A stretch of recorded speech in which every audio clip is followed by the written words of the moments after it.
Dear friends, indeed, I have bad news and good news, and the bad news is that I am in front of you and not Bruno Tobak, our party leader, but as Philip said, it is for a very good reason, and that's also the good news. Indeed, under the skillful leadership of Elio Di Rupo, Bruno and the other parties around the table this morning, after 18 hours of negotiations, achieved a deal on the budget for next year and on the structural reforms for the years to come. So that's very good news, and if this continues the next few days, because there are still some little things to solve, we will have a Belgian government at the end of this week after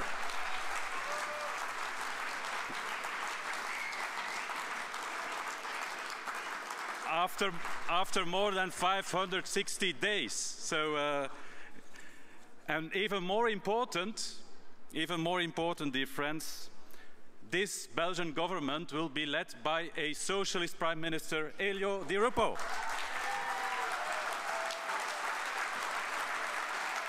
Now the reasons why it has been difficult on the budget is because we have the same fights in Belgium as we have throughout the whole of Europe.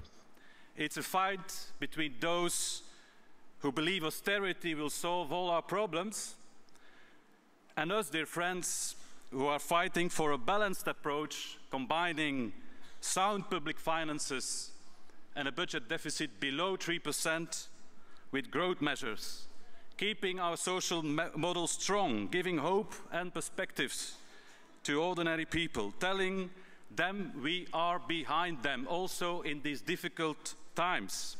And that's important, and I think the result is a very balanced one.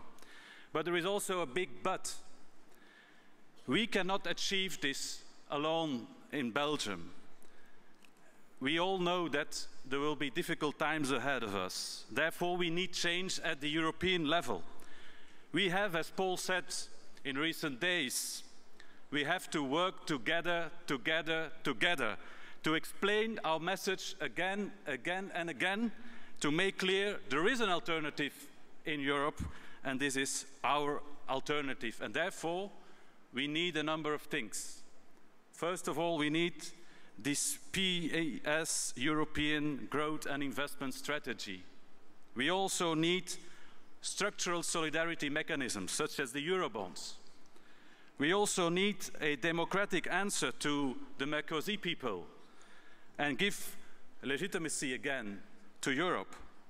And four, obviously, we need to reform the financial and banking sector so that the real economy is master again and not the servant of some speculators, where the role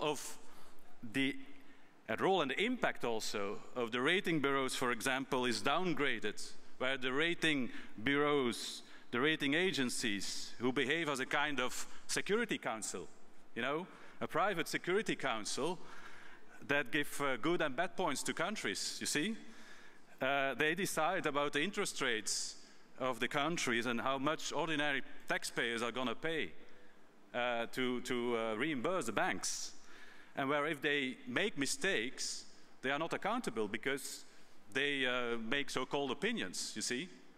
It's just an opinion, it's not nothing else. And this, of course, has to change. Dear friends, after this convention, I am really convinced more than ever that the PES has the structure, has the strength to pass on that message of change. We are able, I believe, to convince people that Europe deserves better. No other party in Europe is able to bring 2,000 people together. Nobody else can this. And we brought these 2,000 people together not to listen only, but to debate, to discuss, and to exchange views on issues that really matter. And we showed who we really are, an open, progressive party in dialogue with society, with NGOs, with trade unions and many others. So Paul, we are of course very thankful to you because you created this party. You were the one who wanted this convention. You created the best activists. Thank you for that. And thanks to you, we agreed Thursday on our basic principles. We agreed on the procedures to come up with a front man or front woman that gives a face to our message in 2014, and this is really crucial. And Sergei, let me tell you that on behalf of my party, SPA, and I think on behalf of everybody here in this room and outside this room, you can count on us. We will support you the next few months and years, and to continue Paul's work, of course, and to prepare Europe for the change we really need. So thank you very much, and good luck. Martin. Thank you.